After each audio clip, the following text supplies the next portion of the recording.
know we're going to hit a couple of weighty subjects today. Might be a little bit too heavy for some. When someone walks away from a job or a moment in their personal life, is it looked upon as being quitting? Plus, a look at the new norm.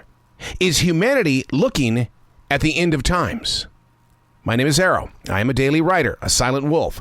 That means I stand on the sidelines and do nothing but watch, listen, study, and then we get to activate. I call it the Daily Mess, a chronological walk through an everyday world. Yes, it's my morning writing. As a receiver of thoughts and ideas, we as people tend to throw things to the side and we'll deal with it later.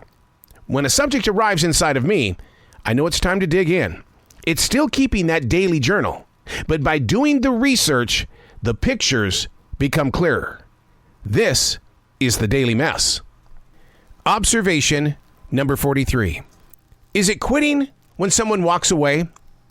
Show me someone who doesn't face that moment when they know inside their heart that it's time to turn around and walk away. But is it quitting?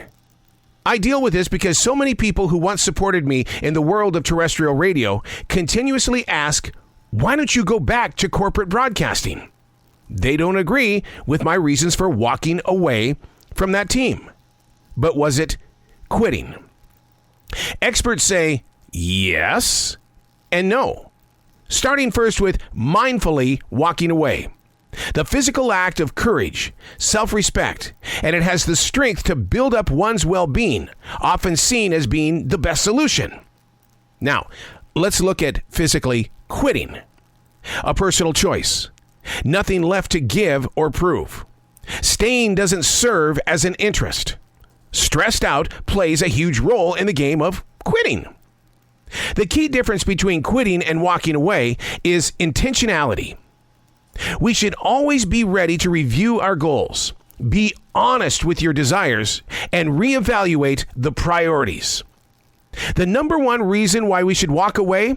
Lack of job satisfaction. How do we get around that? I use my daily journals. It was a huge tool. 1 or 2 days of bad mindsets is okay. But when you've got 3 to 5 years of every reason why you walk away, then one day you've got to make that decision. Do you stay or do you walk away? Hey, coming up next, we're going to step into the world of being normal. Humanity. Are we living in the end times? Hey, thanks for coming back to the Daily Mess. Observation number 44. Strangely enough, it's becoming the new norm to think humanity is living in its end times. I mean, look at where we are. In the world of religion, those who study see these times as being perfectly ripe for the second coming of the big guy, Jesus, God, Christ. There's actually a well-researched list that identifies which religion is locked in more on this being the final pages of this amazing journey.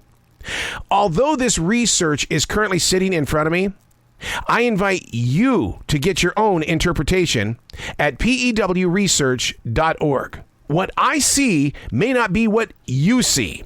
You know, like music. You may hear something that I don't, and we don't need any reasons to disagree. But you will be amazed by how each group is broken down. 58% of those living in the U.S. don't think that these are the final moments.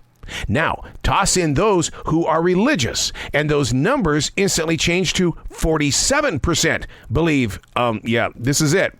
This is the end of the game. Americans without college degrees are more likely to say, yeah, it's over. By reviewing the report on your time, you're going to be interested in the numbers on which groups actually believe in this thing called the second coming. This isn't about judgment. It's about better understanding today. I'm Arroe, and that's the Daily Mess.